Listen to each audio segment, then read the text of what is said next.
Squier Classic Vibe Active 70s Jazz Bass 5 Follow-Up. Okay, so today I just want to do a really quick bit of follow-up to my review of the, don't make me say the whole thing, Squier Classic Vibe Active 70s Jazz Bass 5.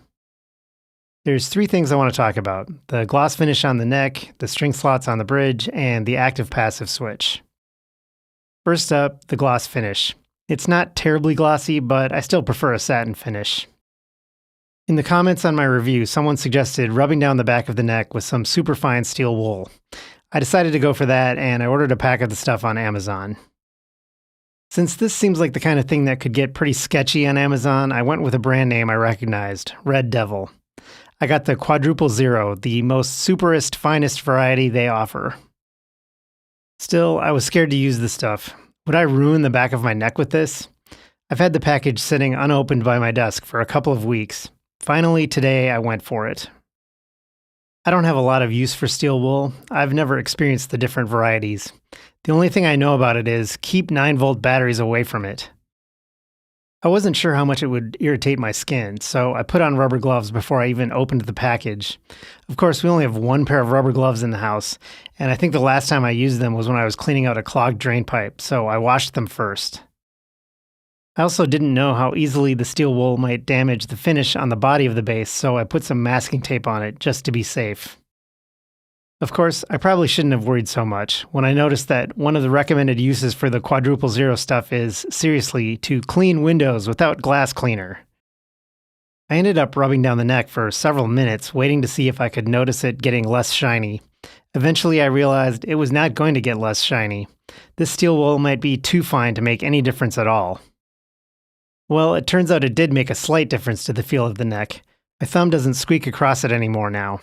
But the bottom line here is, do not be afraid to use superfine steel wool to take off a bit of the gloss.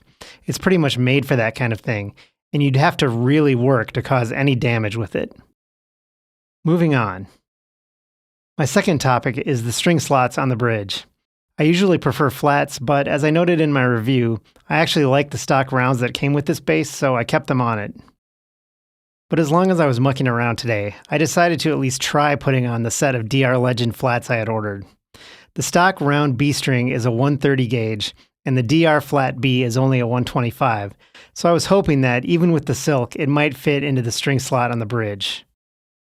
I began to worry when I found that I had difficulty pulling the stock string out of the bridge, and those worries were confirmed when I tried to install the flat B.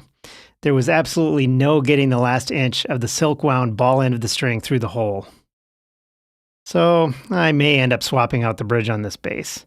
Still, it works fine with the stock strings, which I like, so there's no urgency to any of this. Finally, I want to talk about the active-passive switch. Another viewer asked me if the passive mode works without a battery installed. I assumed that it does because the switch would be kind of pointless if you still needed a working battery installed to play in passive mode, but I hadn't actually tested to confirm that.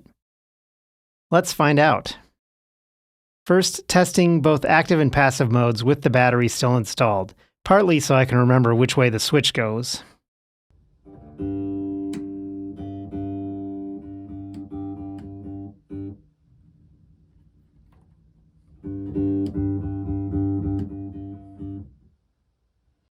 Let's just say I sure hope it works without a battery, because removing the cover is shockingly hard.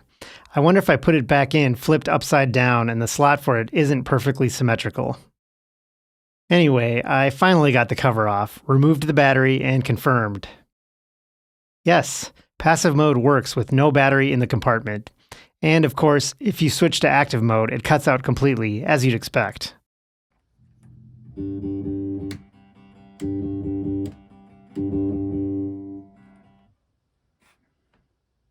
There you have it. Does any of this change my score for the bass?